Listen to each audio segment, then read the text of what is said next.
jammed on the brakes and did one of those stopping, you know how the car rocks? It scared me. Oh my gosh, it scared me so much. They missed me. Kind of hit me. I had this flash like, wait a minute, that was a near accident. That accident was in my dream. This is Touched by Heaven, everyday encounters with God. Those moments when heaven and earth collide.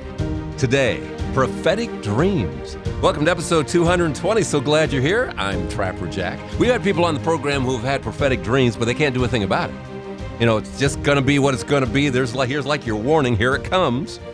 Then there have been those cases where prophetic dreams, maybe I can do something with this. Am I supposed to do something? Well, here's Rich with five prophetic dreams in one night, back to back to back to back to back. Hello, Trevor. Rich, what's happening? I am doing well. Your voice sounds awesome in person. In poison. I'm still coming off a cold a little bit, but we'll make it all work. I'm gonna say it is a little bit lower there. I don't know if it's lower, just stuffed up. We're just stuffed a little bit, but that's all right. No big deal. Now then, where do you want to start with your story? This was back in probably in the early 90s. I was living at home with my parents because I was trying to go to school and afford it. I was going to community college, so at least they could cover room and board. I would cover everything else. And so I was commuting to school. I was commuting to work. I had a part-time job. I was even working in student senate because I needed to make ends meet. And so one night I had this dream, and it was really interesting because it was a dream that I was involved in accidents. And I would have thought after the first accident in the dream that I would have woken up and it would have been done. And normally, you know, how you end up like one of those falling experiences kind of things. And I thought that would happen. But the weird thing was with this dream is that it continued. So from each accident I was in, it then started a new accident and a new accident. And this went on for like 5 times. Your dream, you're driving and getting in accident after accident.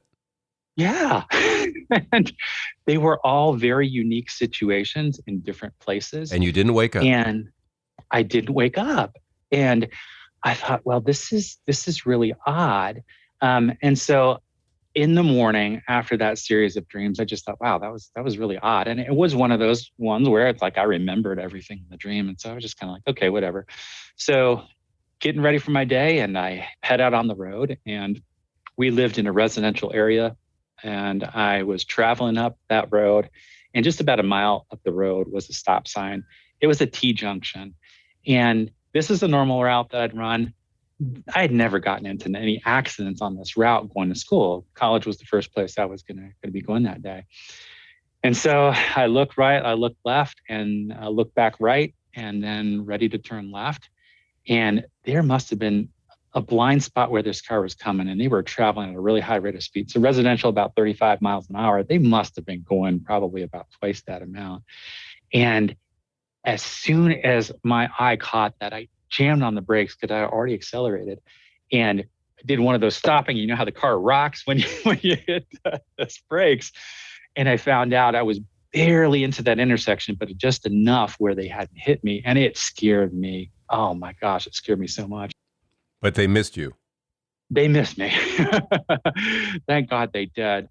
So I was really shaken up, really scared, gathered my wits about me, and then made that left turn. And about a mile up the road was where I was going to make my next turn. But as I was driving, it kind of hit me. I had this flash like, wait a minute, that was a near accident. That accident was in my dream. It was the first accident in this exact place that happened. I was like, that is really, really weird. Like, what is going on?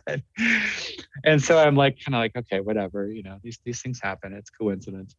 So when I get up to that next place where I'm turning, it's a light. And we're now going from just, you know, a secondary road to actually a state route.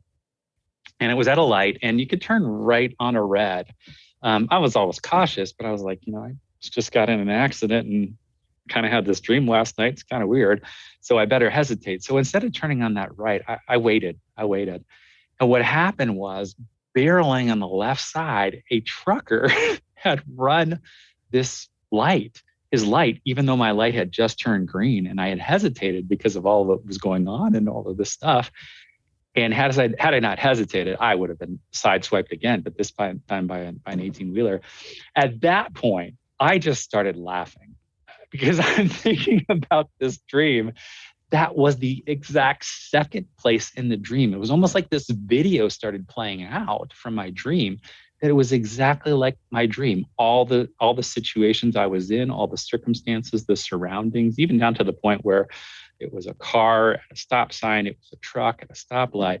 And it was kind of one of those things the rest of the day where I was like, I hope this isn't going to play out, but I'm really interested to see what unfolds. Well, and you said you was accident after accident after accident, right? So Exactly. on your drive into school, and you got to be just going, what the heck? As you Oh see my them all, goodness. I don't know how many accidents we talking about. After those two, there were three more that were, if I hadn't had that dream, if I hadn't had that awareness and that consciousness, I would have gotten into them. And it was three more throughout the day. There was one more on the way to school and two others that I was driving through town. And I tell you what, it was those exact same situations. I mean, I couldn't have been watching a movie or a film that would have been exactly like what had happened that was in my dream. That's what it was like. 5 accidents. 5 accidents. And Well, I know I was, you're laughing and going, "Oh, this is great. I'm avoiding it." But I mean, in the moment, tell me what's going on in your mind. What does all this mean? And what on earth were you doing in almost 5 accidents? It's almost like, you're supposed to be in one that day. exactly. And that's why it was unbelievable, because just to have something that's like one accident and to be like, okay. Yeah. But to me, it was like, listen, there's a point being driven home that there is somebody that is looking out for you, somebody that is just trying to tell you, and I had grown up in the faith. I had grown up with my father, who lived in India, who had shared with me some miraculous things he had seen. He lived in an area that was near the Punjab area. Punjabi is known for magic, for shaman, these sorts of things.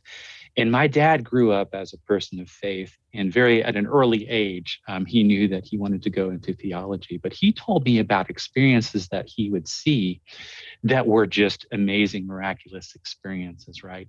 And whether or not those were experiences that were, positive in terms of spiritual or otherwise in terms of spiritual. I remember he told me about this one time where there was a priest that came in to witness in an area where it was in that Punjabi area. Are we talking Catholic, or are we talking Hindu, or what? Catholic priest was coming in there. Okay, because I'm assuming most of it was Hindu in that area. Yes. Exactly. Okay. Yeah, most of it was Hindu. And my dad grew up, speaking Hindi and Tamil. He knew and he had been all over. He went to boarding school that was north of him. So he was all throughout India. But he told me that what ended up happening is that the shaman had through whatever powers that be thrown this man 30 feet through the air just by raising his hand. And I was like, my dad would tell these stories growing up, all the things that he would encounter. And I'd be like, okay, that's weird, but I've never seen anything like that. So to hear stories of the spiritual realm and to understand the battles that go on are kind of wild. One day, my dad, he had a policy of visiting parishioners or potential new members, and that policy was that you always had to be accompanied. That way, you had a witness. That way, if somebody accused something of being done wrongfully, you had somebody who could stand in as a witness, just having a partner to be careful. And so the person he was supposed to go with on a visit, and this was in the Virginia area when I was growing up. That was most of my formative years were spent in Virginia. But that person had canceled out on him. I think it was one of the people in his church, a deacon or an elder or something like that. So he had to take me along, and I was maybe about 9 or 10 at the time. And so we were going to visit a new prospective member. Somebody was interested in joining the church, and she wanted a first meeting with my dad. And so he's like, well, hey, let's meet at a pizza joint. It was a common pizza chain. And so it was in West Virginia. It was a long ride for my dad and I.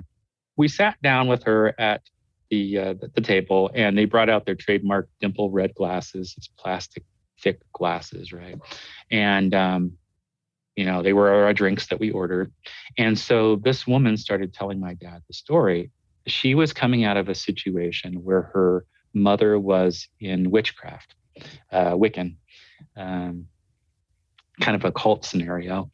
And she had grown up under that, and she was trying to escape that. And she had come across the materials and messages about the gospel and the good news, and was saying that she'd wanted to leave this, and she thought that this would be a great connection to do that. So as she's talking about that, there is a glass on the far side of the table. That glass starts moving. It starts moving across the table. And she says, my mom's presence is here. And I'm like a 9, 10-year-old, again, growing up hearing my dad's stories. All of a sudden, I start seeing this stuff happening. And my dad, it was amazing, without skipping a beat, because my dad's used to this stuff, right? He grabs the glass, right away. And he says, Jesus is here. His presence is here. From that point on, nothing else started happening. And the glass stopped moving. The glass stopped. He grabbed the glass, and nothing else after that point happened. So here I am as a young, 9 or 10-year-old, and I'm looking around going, okay, is the table uneven?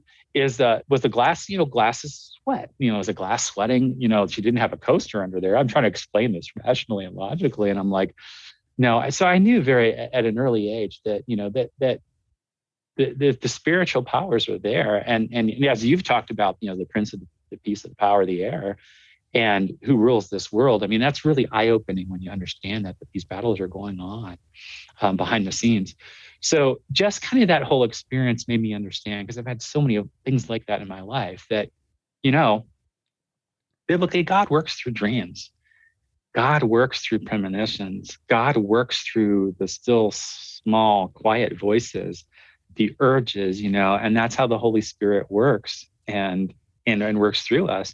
And so those experiences with the inner accidents, I knew at that point, particularly after that second occurrence, that this was going to be a pattern. And I just sensed that, God had sent those things to say, hey, listen, I'm looking out for you. I'm protecting you. I want you to know, don't forget about me, because I haven't forgotten about you. Well, God bless you for taking that as your reaction.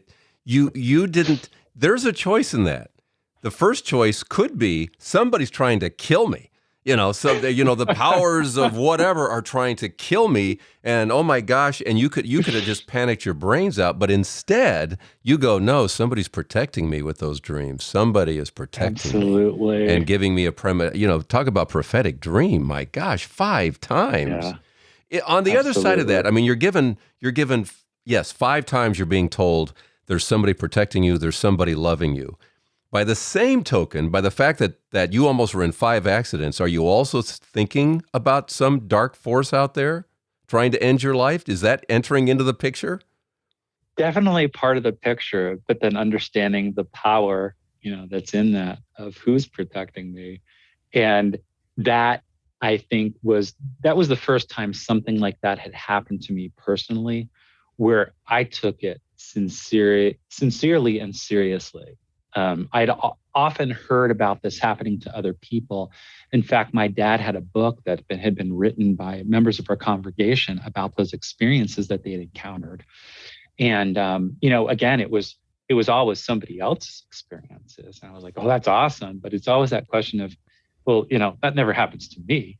That's never happened to me. But, just to observe it happen to other people or to be around it. But then when it happens to you personally, it's a different sense. And I think that point was driven home, that his power is greater.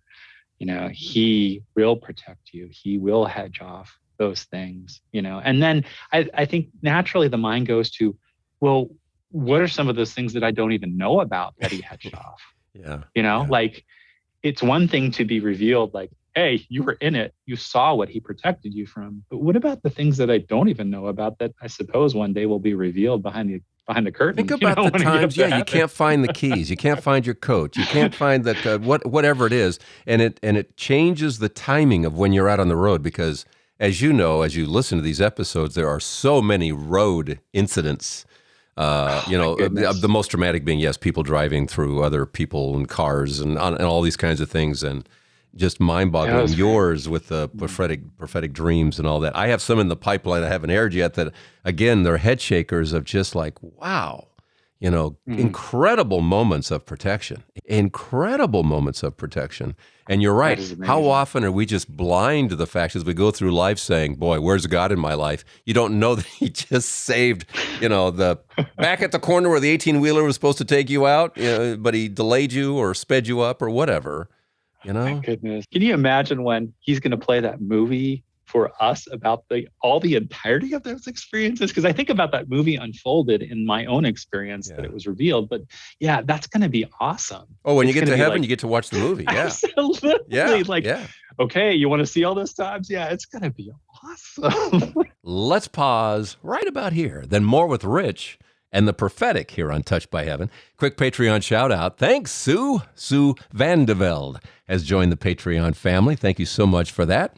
If you too feel blessed by these episodes, bringing you closer to God, and would like to help us out on a monthly basis, you can come here to episode 220 and click your way through, or just go directly to patreon.com and search for Trapper Jack. Thank you so much for your consideration.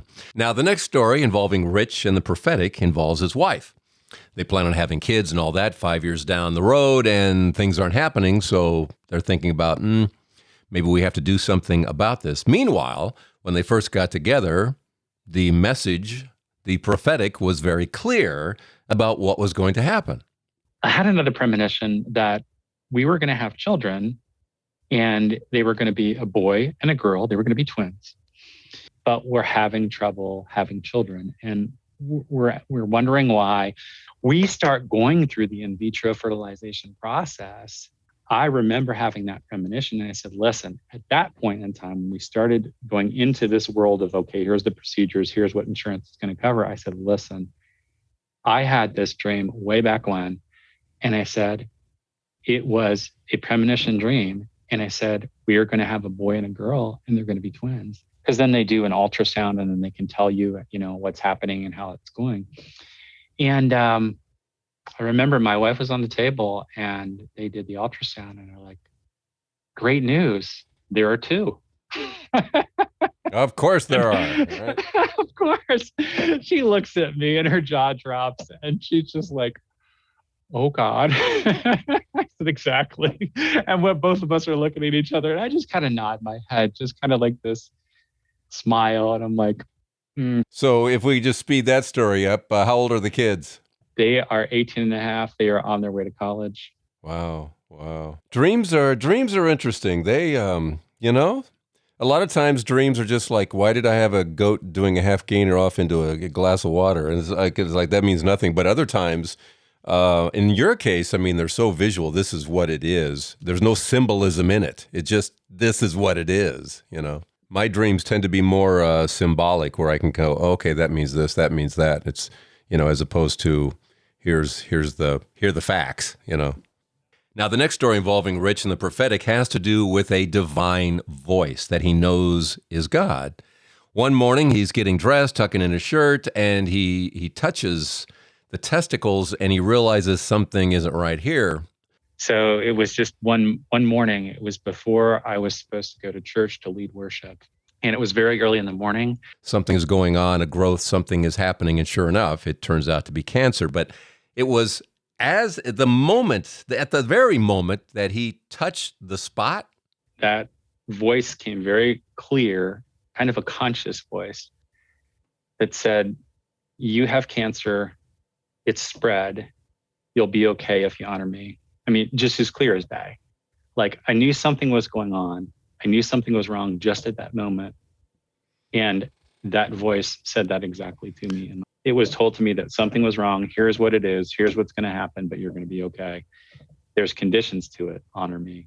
And so I was like, whoa, okay, that's a lot for me to handle. So that day in worship, I was really emotional, very weepy. People didn't know why. I couldn't really talk to it. And this is where the story gets extremely mysterious. So what we eventually get back is the biopsy. And the biopsy, I've read biopsies before after they've been interpreted, being in that community. I have friends who work in the medical community. And I'm reading through this biopsy and I'm reading through it and there's no evidence to show that the cancer had spread. There's nothing in it that says the cancer has spread, and yet God told him, supposedly, it has spread. And he's thinking, well, who do I trust here? Because that's going to determine what he does next. Why would God tell me all these things? Why would I experience all these things? And was that an inner voice? Was that an audible voice? What would you call that? It was an inner voice. It was a conscious awareness, almost like you're in you're in a conscious state, right? And then, but it's what I would think of in scripture that talks about that clear voice, that it's a still voice, but. And it wasn't yours. It was not mine. No, it was not, because it happened the moment that my hand was there. All throughout all of this, and having grown up as a pastor's child, I remember a passage or a scripture that my father had shared, but I could never find the chapter and the verse of that scripture, and it comes into play here. So I'm meeting with the radiologist oncologist, and I ask him this question at the end. If I were your son, what would you do? Because he's giving us all these treatment options. And he kind of he paused and he looked at me and then he looked down at the chart. And in the chart, he says, 322. And it was really weird the way he said it, just like 322. He says, you and my son share the same birth date, 322. I was like, that's odd. But the way he said it was really odd, 322. And I'm like, this is getting really weird. We share the same birth date, 322. And he said, listen, if you are my son, but he looks back down throughout my chart and he says to me, did you know the cancer had spread? And I'm just dumbfounded at this point. He says it's in the biopsy report. And I'm looking at him going, it is not in the biopsy report. I said, I had a friend who's a medical doctor look at that report. I read the report. I've seen those reports before. It's not in the biopsy report. He shows me the chart. It was in the biopsy report. And I'm just like, I'm going, no. We looked at this. It was never in there. He's like, listen, the cancer spread. He's like, we're going to do radiation. This is the best way to go. So I go back into my car. I'm by myself this time. My wife's not with me. And 322 stuck out, right? 322 stuck out. And I looked this up on my phone. I look up chapter 3, verse 22 in Bible Gateway, and I came across Lamentations 3:22. That was the verse that had been carrying me all along, but I couldn't find the chapter and the verse that talks about God's mercies being new every morning, and great is thy faithfulness. I was just like, I was a mess. I was just like 322. Yeah. I was like, thank you, God. I'm sorry I doubted you. You've worked all along through this. You were trying to provide. You were trying to protect. Wild thing that happened this morning, I saw the most beautiful sunrise I'd ever seen. And I took a photo of it. I posted it. And I posted this translation of the verse. And it's the New Catholic Bible, the NCV from Lamentations 3:22. The love of the Lord is never exhausted, nor do his deeds of mercy ever come to an end. They are renewed every morning. His faithfulness never ceases. Lamentations 3:22 and 3:23. I have never read a more beautiful translation of that. And this morning, it was just like, oh, I've got to tell Trav for this. I've never seen that translation before. That's beautiful. And that's exactly what kept on going through my mind. But this was the New King James Version. There it was. The moment I stepped in my car after talking with the radiologist oncologist, and the way that he said 3:22, it put this kind of stamp and the seal on everything. I was like, God, you're awesome. No, that's beautiful. When you look back on all this, what's your takeaway in everything from dreams to 322? What's the takeaway? The takeaway, I think, is that it's kind of like Peter when Christ was calling to him in the stormy sea of Galilee, that I truly believe that God, through Jesus, through the Holy Spirit, places things in our path, past and present, that allow us to step out into the unknown. And if Peter had only looked back to say, God, you've led me to this point. You've always provided for me in the past. Why would I ever doubt you?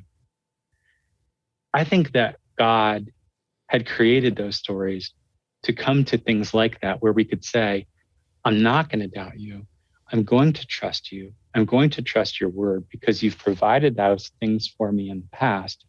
You're going to provide those things for me in the future. So I think it's really God leading us into the unknown by providing those stepping stones in the past and those stories to say, you can step out in faith and trust me.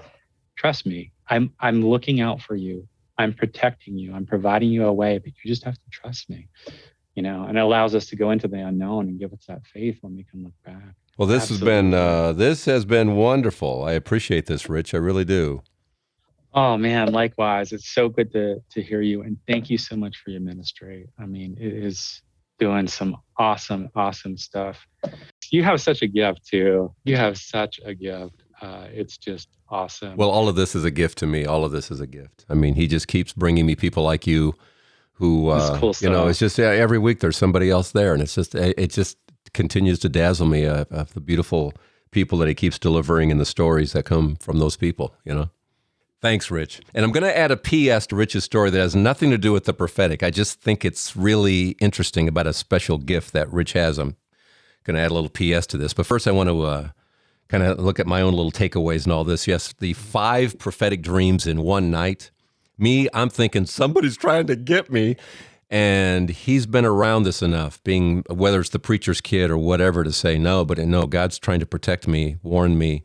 And he's kind of laughed his way through it. He just smiled his way through it. I mean, you heard his laugh. I mean, he's got this joy in him, right? So he's got those 5 prophetic dreams. I'm with you. I love you. You're going to get through this day. You're going to get through this day. To get the prophetic, you're having 2 kids. They're going to be twins. Trust it. And then finally, it's the cancer thing is so mysterious, isn't it? It's like, why is everybody seeing the same thing, including himself? Everybody is seeing the report the same way, and then suddenly, no, the cancer has spread. I mean, I'm still kind of shaking my head going, what is that? Just trust? Just trust me, regardless of what anybody tells you. If the message is coming directly from me, God, that's what you need to trust. And that's what Rich did. He trusted God. He kept looking up and kept trusting God that he had this in hand. He didn't understand what was going on.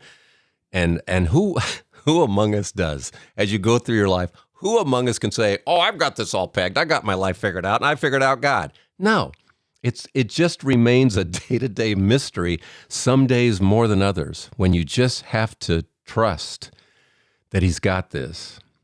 Take care of this, Jesus. That's it. Okay, let's get back to Rich here. Because he mentioned to me that he had perfect pitch. In fact, at one point, he was in charge of music ministry in his church and all of that kind of thing. And he kind of developed the perfect pitch early on by hearing the different sounds around the house. As an infant, I would hum to different things. I would hum to the vacuum cleaner in tune. I would hum to, any sort of noise. I mean, even to this day, if I hear a register noise like in the AC right now that's going on, I can say, oh, that's a C. It's my whole world. And you would try to kind of hum to whatever machinery was making a tone. Absolutely. So music has always been a big thing. So as I grew up, my dad and I would be like, a package deal for weddings and things, because he started having me play in church before I could ever read music, playing the hymns. And then people would have us, he would perform the weddings and they say, hey, can your son play, and all of this stuff. So eventually it led to kind of a side job, I was doing music worship. And in Marion, Ohio, where I was leading the music worship, it is in the United States. It's one of the most concentrated areas for drug use and abuse. And as you know, in Ohio, you know the corridors that run that kind of stuff, along with trafficking and all that other stuff. And I saw like a real opportunity that we could connect with people who have never been churched, because I mean, there's a whole church language, and when people come in, they don't feel comfortable. And my ear for music would always hear songs that were very similar to either hymns that we would do, or rock tunes that were there would mash up with other stuff. And so I thought, that unchurched person who's never heard music, what if we could take some of those licks? Because I would naturally throw those licks in. And what if we could take some of those licks and really do a lot of the mashup stuff? So I started using that as part of my ministry to connect with the unchurched people in songs that they would understand and know. It even went down to the point of, we did a Tom Petty song, Free Falling, with My Jesus, I Love Thee, and put the hooks in there. And it was really interesting, because you would have very churched people who would be like, this is sacrosanct, you can't do that. And then you would have unchurched people who would reach out and they would tell me, I was out in the community the other day and I heard this song, and immediately I thought of My Jesus, I Love Thee, and not the lyrics that they were being said. Or it served its purpose, because people would come up to us in church and you'd see, or we'd see them and they would be like, I know this song. This is really cool. That's what an interesting combination of Free Falling into a church song. Would that be the hook somewhere in there? The Free Falling part? And my guitarist and my drummers, they nailed all the parts. Yeah. And they're loving playing contemporary music. That's church music too. They're loving it, right? Absolutely. That's fascinating. It didn't come without any controversy. In fact, one person came up to me while I was duplicating music, getting ready for the week's practice, and she came in, and we have battles in our church too about what constitutes good music, and it's like ask 10 people, you're going to get 10 answers. It's just music is so individualistic, what we like and respond to. Exactly. Sometimes confusing style with substance, and if it's it's tested, is it biblical? Is it match up again? Yeah. That is interesting. Thanks, Rich. Appreciate your story.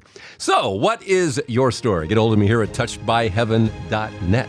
Thanks for your support, patreon.com, or come here to episode 220 at touchedbyheaven.net. All right, let's do this again next week. More stories for Touched by Heaven, everyday encounters with God. I'm Trapper Jack, and I know that if I pray really hard and focus...